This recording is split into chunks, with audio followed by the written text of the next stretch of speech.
మేరకు అర్ధరాత్రి పూట 2 జేసీబీలతో 100 మంది కిరాయి గూండాలతో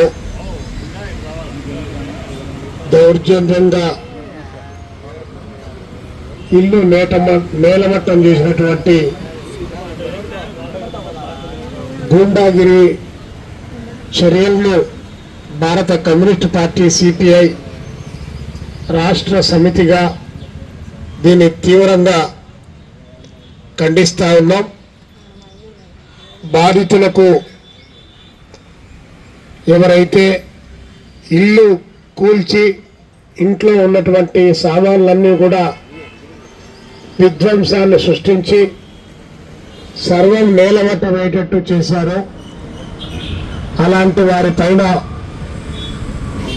కేవలం క్రిమినల్ కేసులే కాకుండా వారిపైన అటెంప్ట్ మర్డర్ కేసును కూడా నమోదు చేసి శిక్షించాలని చెప్పి భారత కమ్యూనిస్ట్ పార్టీ సిపిఐగా మేము ఈ జిల్లా కలెక్టర్ గారికి ఈ జిల్లా ఎస్పీ గారికి విజ్ఞప్తి చేస్తూ ఉన్నాం. పోలీసులు దీని బిహైండ్ ద కర్టన్ ఉన్నారనేటువంటి అంశం స్పష్టంగా ఈరోజు అర్థమవుతా ఉంది. లేకపోతే కలెక్టరేట్కు కూతవేటు దూరంలో ఉన్నటువంటి డిఎస్పీ ఇంటికి 30 గజాల దూరంలో ఉన్నటువంటి ఇంటిని 2 జేసీబీలు తీసుకొని వచ్చి 100 మంది గూండాలు వచ్చి విచక్షణారహితంగా దాడి చేస్తూ ఇళ్లను ధ్వంసం చేస్తూ ఉంటే కనీసం దీనిపైన స్పందన లేదు అంటే ఖచ్చితంగా పోలీసుల యొక్క సహకారం లేకుండా ఈ ఘటన జరిగేటువంటి సమస్య లేదని చెప్పి ఈ సందర్భంగా మేము భావిస్తూ ఉన్నాం. తక్షణం జిల్లా ఎస్పీ గారు జోక్యం చేసుకొని జరిగినటువంటి రోజు మీరు జనవరి 26 అంటే రిపబ్లిక్ డే, ఆ రిపబ్లిక్ డే సందర్భంగా భారత రాజ్యాంగంలో పేర్కొన్నటువంటి అందరికీ సమాన అవకాశాలు జీవించేటువంటి హక్కు అని ఏదైతే చెప్తున్నారో అలాంటి జీవించేటువంటి హక్కును భారత రాజ్యాంగం అమల్లోకి వచ్చినటువంటి రోజుల్నే ఆ శుభ దినాన్నే ఆ హక్కును హరించేయడం అంటే ఇంతకంటే గూండాగిరి మరొకటి ఉందా అని చెప్పి మేము అడుగుతా ఉన్నాం.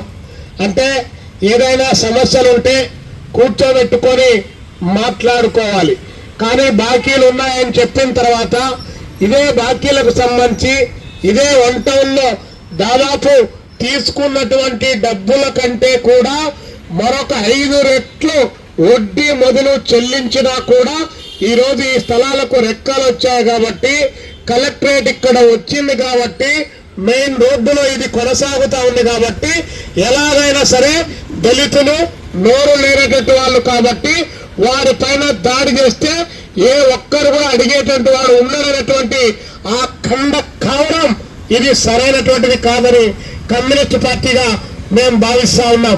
దీని వెనక పక్క ఎవరున్నా కూడా దీన్ని పూర్తిగా ఖండించాల్సినటువంటి బాధ్యత ఉన్నది. కానీ దీని వెనక పక్క ఉండి దీన్ని ముందుకు నడిపిస్తున్నటువంటి కనిపించినటువంటి అదృశ్య శక్తులు ఈ ఘటన నుంచి తప్పించుకొని పోవడం సాధ్యం కాదనే అంశాన్ని గుర్తు పెట్టుకోవాలని చెప్పి కూడా సిపిఐగా మేము కోరుతా ఉన్నాం. కాబట్టి బాధితులు ఈ 2 రోజులుగా ఇక్కడ నిరాదీక్షలు చేస్తా ఉన్నారు. ఇదే అంశాన్ని మేము రాష్ట్ర ముఖ్యమంత్రి చంద్రబాబు నాయుడు గారి దృష్టికి కూడా తీసుకొని పోతాం. ఈ జిల్లాలో పోలీస్ యంత్రాంగం ఉందా, అసలు బ్రతికుందా, అది చచ్చిపోయిందా అని చెప్పి అడగాల్సినటువంటి పరిస్థితి ఈరోజు కనిపిస్తా ఉంది. ఎందుకంటే పోలీసులు ఉన్నటువంటిది వీకర్ సెక్షన్స్ హక్కులు మీకు కల్పించవు, కానీ మీరు రాజకీయాల కోసం కొట్లాడుకుంటే అప్పటికప్పుడు కేసులు వస్తాయి, అప్పటికప్పుడు సెక్షన్లు వస్తాయి, దాంతో పాటు జైళ్ళు వస్తాయి, వాళ్ళని లోపలేస్తారు. కానీ ఇక్కడ 100 మంది వచ్చినారంటే ఆ 100 మందిని కనిపెట్టడానికి మీకు ఇన్ని రోజులు టైం పట్టిందంటే ఇంతకంటే దారుణమైనటువంటి విషయం మరొకట్లేదు. అదే మొన్న తెనాల్లో దొంగతనం జరిగిందని చెప్పిన తర్వాత దళిత యువకులు తీసుకొని వచ్చి కాళ్ళు చేతులు కట్టేసి నడి బజార్లో 4 సిఐలు వచ్చి వాళ్ళు కాళ్ళు ఇరిగేంత వరకు కూడా తొక్కారు. మరి వాళ్ళు పేదవాళ్ళు కాబట్టి మీ చట్టాలకు ఆ రోజు కొమ్ములు వచ్చాయా? ఈ రోజు ఇక్కడ దళితులు కాబట్టి వీళ్ళకు చట్టాలు వర్తించవా అని చెప్పి మేము అడుగుతా ఉన్నాం. కాబట్టి ఈ సమస్యను ఎవరైతే బాధితుల కుటుంబాలకు అన్యాయం చేశారో అలాంటి వారిని కఠినంగా శిక్షించడానికి మొన్ననే ఏదో నేను కనుక్కుంటే అక్కడటువంటి సెక్షన్లు కూడా మార్చి స్టేషన్ బెయిల్ ఇచ్చేసి బయటికి పంపించారట. పొరపాటు ఇక్కడున్నటువంటి ఈ మహిళలు లేదా ఇక్కడున్నటువంటి వాళ్ళు ఆ బాధితుల ఇంట్లో గట్టిగా తిరుగుబాటు చేసింటే మీరు చంపరని గ్యారంటీ ఏముందని చెప్పి మేము అడుగుతా ఉన్నాం.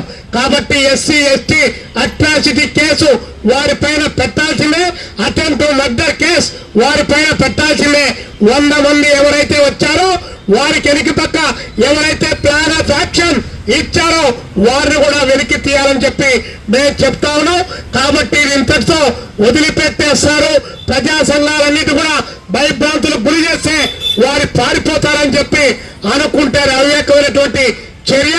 కాబట్టి బాధితులను పిలిచి వారిని కూర్చోబెట్టి వారితో చర్చించి వారి ఇళ్లను పునర్నిర్మాణం చేసి వారికి జరిగినటువంటి నష్టాన్ని పూడ్చమని చెప్పి మేము కమ్యూనిస్ట్ పార్టీగా విజ్ఞప్తి చేస్తున్నాం. ఇదే అంశం పైన రాష్ట్ర ముఖ్యమంత్రి గారిని, డీజీపీ గారిని, హోమ్ మినిస్టర్ అనితమ్మ గారిని కూడా అడుగుతా ఉన్నాం.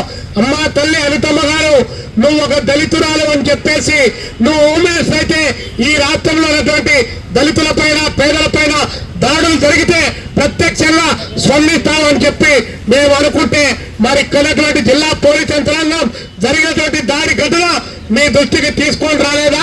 లేకపోతే మీరు ఏం చూస్తాలే వాళ్ళు దళితులు వాళ్ళు వెనక్కి పక్కన వాళ్ళు వేరే వాళ్ళని చెప్పి మీరేమైనా కూడా పట్టించుకోకుండా వదిలేస్తా ఉన్నారని చెప్పి హోమ్ మినిస్టర్ అనితమ్మ గారిని కూడా ఈ సందర్భంగా అడుగుతూ ఈ అంశాన్ని సిపిఐ రాష్ట్ర సమితిగా ప్రభుత్వం దృష్టికి కూడా తీసుకొని పోతామని చెప్పి బాధితులకు న్యాయం జరిగేంత వరకు కూడా భారత కమ్యూనిస్ట్ పార్టీ సిపిఐ వారి ఉద్యమానికి అండగా నిలబడుతుందని చెప్పి ఈ సందర్భంగా ప్రకటిస్తూ వారికి న్యాయం చేసేంత వరకు కూడా ఈ పోరాటాన్ని కొనసాగిస్తామని చెప్పి తెలియజేస్తా ఉన్నారు.